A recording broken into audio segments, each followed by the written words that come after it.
IRCC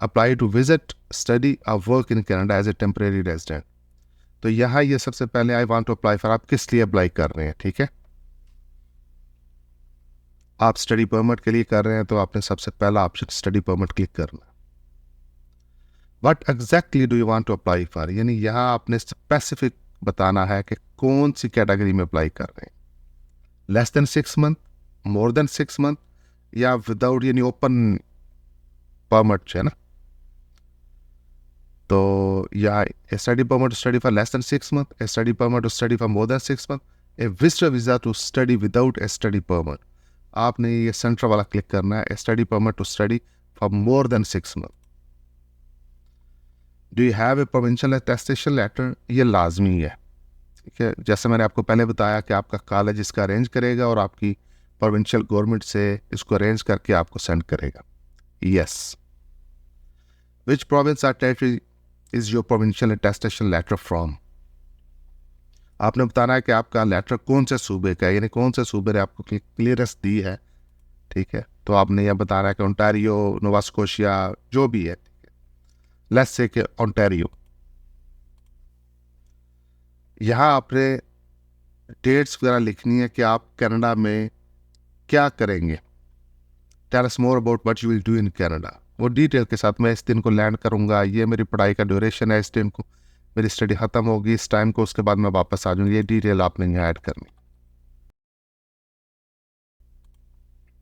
फिर ये next आपने when will you enter Canada. 2024, जो भी आपकी डेट होगी, साल, महीना, जो भी, सितंबर. लेट्स से ये सब टेम्परेरी आरजी डेट्स में ऐड कर रहा हूँ ताकि आपको समझ आ जाए. तो ये when will you leave Canada, ठीक है जी. ये आपने डिटेल्स एंटर करनी. आपकी जो स्टडी पीरियड होगा उसके मुताबिक जो आपकी डिटेल्स होंगी वो सारी ऐड करते जाए, ठीक है. अगर आपने पहले अप्लाई किया हुआ है और आपके पास यूसीआई नंबर है तो यहाँ ऐड करें, नहीं तो इसे सेव एंड कंटिन्यू करें.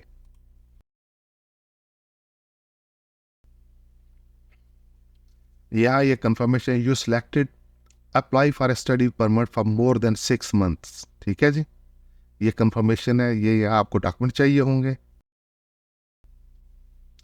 सेव, ठीक है. कंटिन्यू करें एप्लीकेशन की तरफ. तो यहाँ रिप्रेजेंटेटिव का पहला क्वेश्चन है कि आप खुद अप्लाई कर रहे हैं या किसी और के बिहाफ पे, यानी ये रिप्रेजेंटेटिव के लिए तो आप कंफर्म करना पड़ेगा. अगर कोई और बंदा आपके बिहाफ पे कर रहा है तो वो अपनी डिटेल एंटर करे. अगर नहीं आप खुद कर रहे हैं तो नो करें, सेव एंड कंटिन्यू. अगर आप किसी और के लिए अप्लाई कर रहे हैं तो यस करें, फिर डिटेल्स ऐड करें, ठीक है. तो चूंकि आप नो कर रहे हैं यानी आप खुद ही अप्लाई कर रहे हैं, सेव एंड कंटिन्यू. यहाँ से ट्रैवल डॉक्यूमेंट इंफॉर्मेशन जो है ना वो एप्लीकेंट की surname, given name, date of birth, ये डिटेल ऐड करके सेव एंड कंटिन्यू. या travel document of the applicant. Type of travel document, passport. What kind of passport, regular, जो नॉर्मल पासपोर्ट हम लोग कैरी करते हैं वो रेगुलर पासपोर्ट होता है. Select the country code, let's say Pakistan. What is nationality on your passport, Pakistan. यहाँ passport का नंबर कंफर्म करें. डेट ऑफ इशू, पासपोर्ट की डेट ऑफ इशू आप लिखें, ठीक है. ये नीचे डेट ऑफ एक्सपायरी. यहाँ एक बात याद रखें कि आपके पासपोर्ट की वैलिडिटी इतनी होनी चाहिए नहीं. अगर आप 2 साल के लिए कनाडा आ रहे हैं तो आपके पासपोर्ट की वैलिडिटी 2 साल से ज़्यादा होनी चाहिए, क्योंकि वीज़े की ड्यूरेशन आपके पासपोर्ट के हिसाब से होगी. अगर आपके पासपोर्ट की ड्यूरेशन कम है तो वीज़ा कम ड्यूरेशन का इशू होगा. ये चीज़ याद रखें. आपका जो पासपोर्ट की एक्सपायरी डेट है वो कवर करनी चाहिए आपका सारा ड्यूरेशन, ताकि आपको यहाँ कनाडा के अंदर से एक्सटेंशन के लिए अप्लाई ना करना पड़े. नीचे ये क्वेश्चन है, are you lawful permanent resident of the United States with a valid green card. अगर हाँ तो यस करके डिटेल एंटर करें, नो है तो नो क्लिक करें. Have you held A Canadian visitor visa in the past and, क्या पिछले 10 साल में आपके पास कैनेडियन वीज़ा इशू किया हुआ था. यस तो ठीक है, एंटर करें यस और डिटेल्स, नो तो नो करें.